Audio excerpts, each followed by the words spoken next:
Welcome back to Ronnie's Rich Reviews.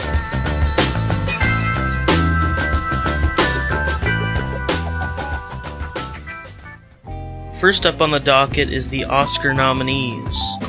So far I've seen 42 movies that came out in 2024, and of that group, 10 of them are nominated for Academy Awards, those being Nosferatu, A Real Pain, Dune Part 2, Anora, Wallace & Gromit, A Vengeance Most Foul, Wild Robot, Alien Romulus, Inside Out 2, Kingdom of the Planet of the Apes, and Conclave, in order of how much I like them. I did at least enjoy all of them, some of them much more than others. Hosting the nominations event was Bowen Yang and Rachel Sennett. I love Rachel Sennett in everything, so I support her getting paid for anything, and I'm indifferent on Bowen Yang. Hosting the Oscars will be Conan O'Brien, which is knowledge that was apparently available since November. I only just found out about it today, and I'm very thrilled. Not only to have someone more interesting than Jimmy Goddamn Kimmel, but for the host to actually be someone who is incredibly funny.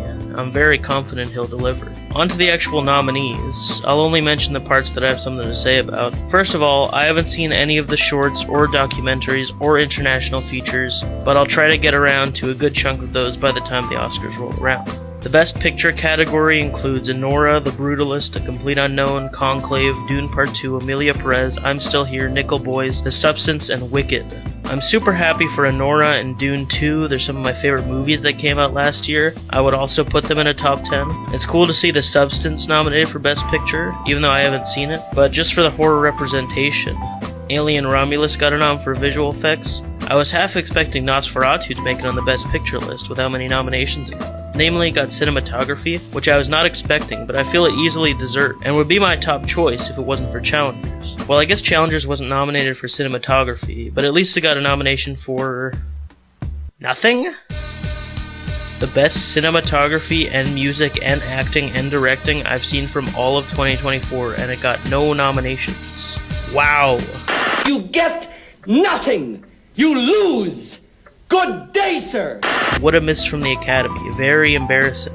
I'm not always expecting a favorite of mine to get any love. Like last year, my favorite movie was the new Teenage Mutant Ninja Turtles movie. And obviously that didn't have any awards buzz. But Challengers literally won a Golden Globe for the score and it didn't even make the nominee?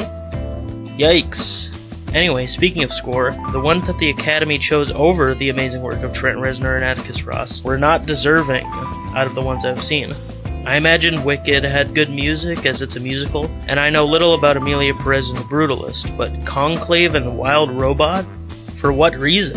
Conclave's score was incredibly overdramatic at several points in the movie, and was quite distracting and indulgent during some big moments. And the Wild Robot score wasn't such a standout either, certainly not top 10. The music in the Wild Robot was mostly serviceable, and occasionally distractingly cliche, and the flying montage scene with the overproduced pop song was genuinely a low point in the movie that felt like a checking the box required scene for a cliche animated movie type of scene, inside a movie that wasn't cliche and actually was very emotionally compelling. So at high points the music worked, and at low points the music dragged down the movie. In what world is there no room for challengers? I'm gonna live forever in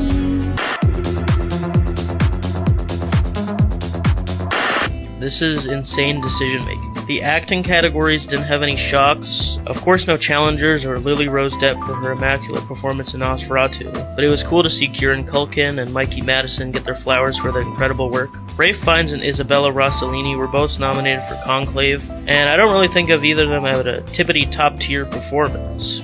Ralph Fiennes was great, but it wasn't something so standout for him as an actor, and honestly wasn't nearly as memorable as his work for The Menu, which didn't get any nominations. And Isabella was barely in the movie.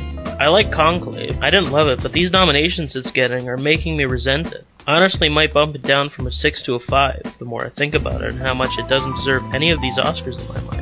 Best Animated Feature is maybe one of the categories that I've seen the most in. I've seen 3 of the 5 nominees. As much as The Wild Robot is 100% without a shred of a doubt winning this category, I actually enjoyed the Wallace & Gromit movie more. Don't get me wrong, I've mostly talked negatively about it, but I did definitely enjoy The Wild Robot. I loved the cast, the wonderful animation, and the story that was very effective and quite beautiful, honestly. The metaphors all worked perfectly and everything connected without feeling exhaustive or annoying, like Oscar-winning short The Boy, the Mole, the Fox, Fox and the Horse. That being said, it didn't connect with me as much as the new Wallace and Gromit. The animation is stellar and the British humor all landed perfectly, but what really surprised me was the relevant and pertinent morals that were very clear and effectively communicated. There was a lot of interesting conversation on laziness and reliance on AI and technology in the subtext, while wrapping everything up in a simple bow by the end and not over-explaining. Actually very well done. I also watched Inside Out, and it was pretty good. I don't really remember it. I don't like that Bill Hader isn't in it, and I do like that Ayo Edebiri was in it, so yeah, the goods outweigh the bads. The tech categories were mostly smooth, aside from the Challenger's omissions. I'm glad Nosferatu really got its praise in these sections. The cinematography in that movie somehow lived up to the high expectations of imagery for a Nosferatu remake. I wouldn't be mad at all if it instead went to Dune, though. Nosferatu also got noms for costume design, makeup and hairstyling, and production design, which is all very cool. I'm happy with these nominees for visual effects. Dune 2 and Planet of the Apes were both very, very engrossing visual experiences, and the alien Romulus effects were also very stellar for the most part, just not on the same tier as the other two. I would honestly love to see that award go to either Dune or Apes. I'm usually very passionate about the sound category. Last year, the Oscars really nailed it with the win for Zone of Interest, so hopefully this year they stick the landing and just give it to Dune, honestly. I don't really remember the sound design of the Wild Robot, and I haven't seen any of the others. Overall, these nominations are not that mind-blowing for the most part. I definitely need to watch more of these. I would give these nominations a 6 out of 10.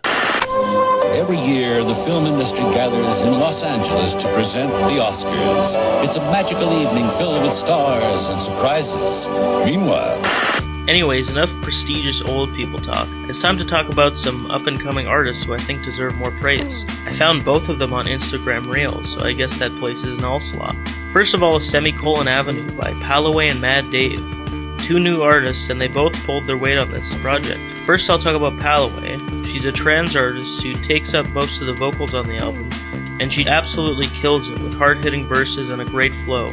Some of her sections are pretty relatable and sometimes quite heartbreaking, and just very raw, especially her lyrics on Creation, the title track Semicolon Avenue, and I Should Be Here, with her talking about the different angles of gender dysphoria and depression. I especially was drawn to some of her bars on I Should Be Here, where she grapples with the thoughts of feeling that she deserves the pain she's experiencing, and I love how that specific theme informs and conflicts with the sample and chorus, which is about being 1,000 miles away from where you should be. The production on this track is just really great in general.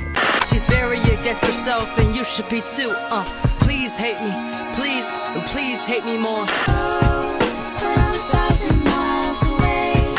Speaking of production, the other half of this duo is Mad Dave, who also brings some greatness in the CP. I'm not fully on board with Dave, but he's growing on me. His vocals are pretty awkward sounding and not the smoothest, but his passion and heart for this project is clear, and as I continue to listen to the EP, Dave is rapidly winning me over. For the most part. I could get past some of the awkwardness in his flow, but his intense melodic vocals on Souls are really quite pushy. His sections are nowhere near as good as Pallaway, but he makes up for this with his skills as a producer. There's a vast pool of sources of inspiration being pulled on the forefront of these beats. There's an entirely different style and genre on almost every song's production, and they all come together fairly cohesively. They actually co-produced this album, although I believe Dave did a lot more, and they both flip samples to great effect. There's a running theme of Japanese and anime samples, with a lively instrumental on Cliché With Me, the more obvious example with the vocal samples and soaring guitars on Souls, or the string section sample taken from a Japanese movie called Osterreich, probably not correct. From this heavy Japanese inspiration to the oddball samples from Blues Brothers on the energetic opener of Open Corridors, or the more pop and slightly emo pop sounds on Morning and Creation. This album really implores full creativity and variety for what you can do in hip-hop. As a baby eating suds, grown still doing that. Forever taking hate, rather get punched to get spat. Of course, if it was just all over the place, it wouldn't be cohesive at all. But there's several more conventional rap sound, what with the iconic Melvin Bliss drum beat used on several Wu-Tang tracks, and used on both Creation and I Should Be Here on this project, or the other also iconic Ponderosa Twins 2 + 2 + 1 = sample on Semicolon Avenue, or the Tribe Called Quest vocal sample on Halfway. There's still some classic hip-hop production to tie the more experimental sounds together.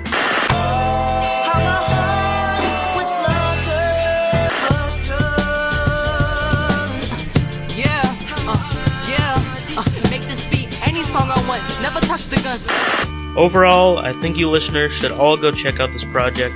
It's only 22 minutes and contains lots of creativity and promise for both artists, and Pallaway is also releasing some more music in February, so check all of that out. My favorite tracks were I Should Be Here, Avenue, and Creation, and I would give this EP an 8 out of 10. Forever called heat, for that I bring myself heat to become another number in the stats. I tried so hard to be a part of the group. If it's not a good reason for you, it's enough for me. Speaking of up-and-coming artists, I also listened to Young Sasha by Young Sasha, or just Sasha on Spotify, and it was also very good. Again, I also found this through Reels. Specifically, I believe it was on my feed because Pallaway was following him. So I guess the whole thing connects together. Sasha is a teenage rapper from British Columbia, and through this energetic debut, he shows lots of excitement for what can be done with hip-hop, which is very exciting to hear for me. This kid is wearing his inspirations on his sleeve, and I think like a lot of new artists, it'll take a bit before he really cements his own style. But what we have so far is very promising. I actually related heavily to this album through what he's inspired by. He's making direct references and homages to MF Doom, Tyler the Creator, Wu-Tang Clan, and Twin Peaks of all subjects. That album couldn't be more suited to my interests. And he's in French immersion, so he's literally me, for real. Rehearsing words in Persian, I'm in French immersion. I also appreciate the effort to make an actual cohesive album by including a mini running storyline and theme of this radio station that ends up reporting on his friend going missing and these blizzards, and it gets all out of hand and wraps up in a very satisfying and funny way. It reminds me of some of the radio segments on Enter the Wu-Tang or the theatrical narration interludes on Mad Villainy. Welcome to Young Sasha Radio. I'm your host. Right now, we got some new music only here on Golf Radio. Lots of impressive flows, rhyme schemes, and wordplay are on full display. There's several tracks that show off Sasha's great lyricism. This one is the coveted banger of the album with many hooky one-liners. Doom FM is a full homage song to MF Doom, and it's very well done. He borrows a lot of that flow and intricate internal rhymes that permeate through every Doom track, while using old-timey sayings like, I suggest you shut your chatterbox, which is something I could easily see Doom saying. The standout line to me was, could you please refer a surgeon, meet the nurse virgin who was worser in person. It all wraps up in a small Wu-Tang homage at the end. Known to hold a mic in his right hand. You wanna know the purpose of the left? Well, I ain't then. Delphine Haze is also a very dense track with impressive bars like, tired of all the filler bars, this ain't Wordle, regurgitating verses till your faces turn purple, or I'm undeniable, except all cookies, he wouldn't want to toy with the boy, now would he, with a would he, woody double entendre. Just so much impressive lyricism in that one track. My flow is off this earth, probably lose my conscience first. Mix between a jock and a melancholic philosopher. The next track, Hopeless, is packed with anti-government and anti-systematic lyrics. Sasha's theme, the one right after that one, is a full Twin Peaks homage, with some funny moments on the chorus and some fast-paced rapping with definitively the first Wyndham Earl bar I've ever heard. All of a sudden I'm making moves, I've been going crazy like Wyndham Earl. Yeti's Forever is a very energetic and useful jazz rap back and forth between Sasha and his cousin Pablo, and their duo charisma is really shining through the track. Rise as the voice in the sky introduces me, like we the Yetis. Welcome to your eulogy, throwing them a funeral. I'm numero uno. Yukon Freestyle has some more great lyrics as a last full song on the album with a Call Me If You Get Lost reference and several other rap references through his fast-paced and hard-hitting braggadocious verse over a very stripped-down drum beat. It's a great last hurrah. All day, man, I really don't stop with it. Sauce, run it up, call me if you get lost in it. Overall, this album really shows a lot of promise in this artist. Not every track was worthy enough to talk about, and some fade into the background. As a full project, the production is very varied, but not really in a way that comes full circle like Avenue. It just ends up being a bit inconsistent, making it feel more like a mixtape that focuses really hard on just the pure lyrics. And I do respect that. I'm definitely looking forward to what Sasha does next. My favorite tracks were Yeti's Forever, Sasha's Theme, and Doom FM. And I would give this album a very high 7.5, very close to an 8. Sasha. Truthfully, this music isn't new to me, cause I got my ancestors chilling in the booth with me. That's it for the reviews today. Check out Review Ronny on Instagram for more info on the show. And before I let you listeners go, it's time for Ronny's Joke of the Week. What would you call Pallaway and Mad Dave's debut EP if it was used before conjunctions instead of replacing conjunctions? Comma Avenue. See you next time on Ronnie's Reasonable Reviews. Hey, Ronnie. Ronnie? Good reviews? Fabulous reviews. This is Ronnie. Make it good. Just because Ronnie could have been a Reviewer. It's Ronnie, all right. Ronnie? Reviews. Fabulous reviews. And this is the best review we got.